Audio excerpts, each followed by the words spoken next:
안녕하십니까. 저는 세종대학교 디지털 컨텐츠학과 06학번 정준필입니다. 우리는 지금 알지도 못했고 듣지도 못했던 단어 게이미피케이션에 대해 배우고 있습니다. 우리가 공부하고 있는 게이미피케이션은 무엇일까요? 그에 대한 정의와 디자인에 대해 생각해 보도록 하겠습니다. 게이미피케이션이라는 단어가 생겨난 지 얼마 되지 않았지만 최근 과학적으로 이 단어를 정의하려는 시도가 있었습니다. 그중 가장 완벽하고 탄탄한 정의는 칼리드와 넥에 의해 제안되어진 The Use of Game Design Elements in Non-Game Context에서 게이미피케이션을 정의한 것입니다. 이 정의를 통해 저자는 2차원적 관점의 홀과 파트, 플레이밍과 게이밍 사이에서 플레이풀 디자인과 게임, 토이즈로부터 구분되는 하나의 게이미피케이션을 구분하는 것을 목표로 합니다. 이 방법에서 게이미피케이션은 게임의 요소를 통합하는 디자인보다 오히려 게임에 더 가깝게 관련되어 있다고 볼 수 있습니다. 무언가를 게이미파잉하면 사용자의 경험을 향상시키거나 동기를 부여하고 참여를 높이기 위해 논게임 컨텍스트에 게임 요소의 개수를 추가적으로 수반해야 합니다. 전체 게이미피케이션은 일반적으로 더 많은 매력적인 상품을 만들거나 보다 적극적이고 의욕적인 사용자 기반을 만들기 위한 목표가 될 수 있습니다. 예를 들어 살펴보면 이미지의 왼쪽은 리멤버 더 밀크이고 오른쪽은 에픽 윈입니다.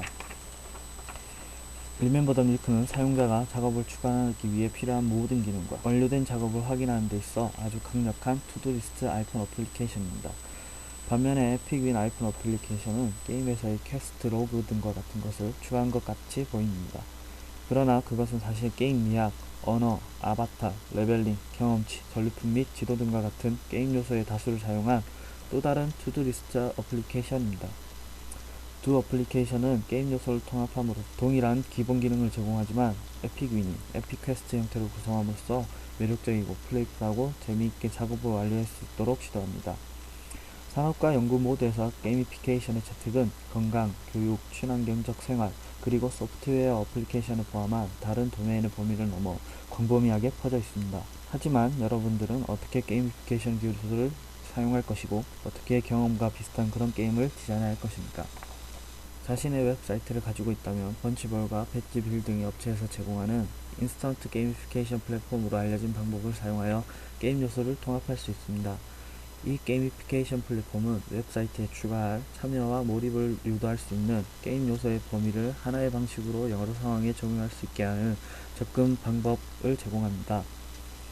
그들은 특별 혜택 및 프리미엄 콘텐츠 같은 유형의 보상 또는 레벨, 점수, 업적과 같은 가상의 게임 보상과 함께 등록, 댓글, 구매, 소셜 공유, 그리고 시험을 치는 등의 방법으로 특정 사용자의 행동을 보상할 수 있게 사이트 관리자에게 허락하는 구성 요소와 API를 제공합니다. 게임 요소의 이러한 유형에서 발생할 수 있는 문제는 그들이 주로 외부의 사용자에게 동기를 부여하는 것을 초점으로 보상한다는 것입니다. 디자인의 이런 종류는 플레이하는 게임의 재미를 만드는 어떤 심각한 기본 요소의 부족입니다. 이것을 이해하는 데 추가적으로 동기부여 이론에 대해 간략하게 설명하겠습니다. 동기부여 이론은 일반적으로 동기부여의 두 가지 종류를 허용합니다. 두 가지 종류란 외부적인 것과 본질적인 것입니다. 외부 동기부여는 급여를 높이기 위해 또는 프로모션을 얻기 위해 일을 열심히 하는 것과 같은 어떤 외부 또는 분리 가능한 결과를 전달하기 위해 수행될 때 발생합니다. 반면에 본질적인 동기부여는 작업의 즐거움을 위해 하는 일 같은 활동 자체를 하게 만드는 내부의 만족을 위해 수행될 때 발생합니다. 게임을 플레이하는 행동은 일반적으로 그 자체로 즐겁고 본질적으로 만족스러운 활동으로 간주됩니다. 따라서 게이미피케이션에 숨겨진 일반적인 아이디어는 이 즐거움과 사람들이 게임에서 찾은 재미, 그리고 더 즐겁고 동기를 부여하기 위해 게임 같은 논게임 컨텍스트 프레임을 사용하는 것을 활용하려 시도하는 것입니다. 그러나 문제는 보상이 게이미피케이션의 디자인에 사용되는 기본적인 요소일 때 발생합니다. 그들은 포인트, 배지 또는 실제 보상이든 아니든 단순히 작업을 완료하기 위해 외부 동기부여를 추진하고 있습니다. 예를 들면 업적을 해지하기 위해 게시물 3개를 작성하는 것과 같습니다. 그리고 이것은 현재 플러그 앤 플레이 게이미피케이션 플랫폼의 가장 큰 문제점입니다. 그들은 주로 더 큰 목표가 아닌 것 또는 작업과 관련된 도전에 대한 생각이 아닌 것을 기반으로 보상을 합니다. 이런 일이 일어나는 데는 이유가 있습니다. 이러한 보상식 타입은 구현이 쉽고 쌉니다. 그리고 웹사이트에서 댓글 단수와 같은 쉽게 시스템에 의해 감지될 수 있는 아주 정량적인 행동에 대해 쉽게 적용할 수 있습니다. 그러나 진정으로 매력적인 게이미피케이션 보상을 만들려면 단순하게 사용자의 만족을 충족시켜서는 안됩니다. 그러면 질문이 하나 생깁니다. 무엇이 조금 더 즐거운 게이미피케이션 디자인을 만드는 데 도움을 줄 수 있겠는가입니다.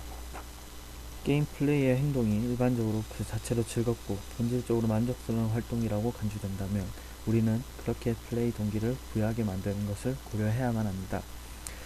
리아는 게임이 주로 본질적인 동기 부여를 촉진하는 세 가지 기본 심리적 욕구인 플레이어의 경험 자율성, 자신감, 그리고 플레이하는 동안의 관련성의 범위에서 동기를 부여하는 가설을 세웠습니다. 이 이론은 자기 결정 이론이라고도 합니다. non-게임 컨텍스트에 대한 게임 요소의 추가가 게임과 유사한 방식의 플레이를 촉진한다면 세 가지 요구를 지원하는 것이 잠재적으로 더 즐겁게 게이미피케이션 경험을 만들 수 있다는 것입니다. 자율성은 사람들이 만들고 그들이 만든 것을 선택하는 것을 의미합니다. 사람들은 관심 분야에 대한 활동을 선택할 때, 보상에 대한 것보다 개인의 가치를 선택할 때 그들이 그것을 하게 만들어지기 때문에 지각 자율성이 높은 것입니다.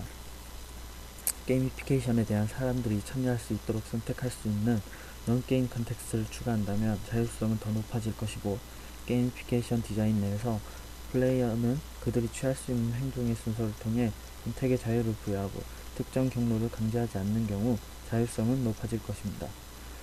자신감은 사람들이 적절하게 도전할 수 있는 능력을 말합니다. 게임에서 컨트롤은 직관적이고 게임 내에서 작업은 지속적으로 최적의 도전을 제공하고 긍정적인 피드백에 대한 기회는 자신감을 높일 것입니다. 자신감은 또 사람이 충분하고 완벽하게 활동에 몰두하는 작업의 정신 상태를 설명하는 칙센트 미하이가 제안한 동기부여의 특정 이론인 플로우 이론과 관련이 있습니다. 플로우를 촉진하기 위한 도전은 사람의 기술 수준에 적합한 것이 제공되어질 때 필요가 있습니다. 도전이 너무 어려우면 사람은 불안과 흥분을 하는 반면에 도전이 너무 쉬우면 사람은 지루함을 느낍니다. 마지막으로 관련성은 다른 사람과의 개인적 연결성을 의미합니다. 게임에서 이것은 컴퓨터에서 생성된 인격이나 다른 플레이어가 될 수 있습니다. 상호작용의 필요성에 의해 다른 사람과 상호 연관되어지고 다른 사람들을 배려하는 경험은 강력한 동기가 될 수 있습니다.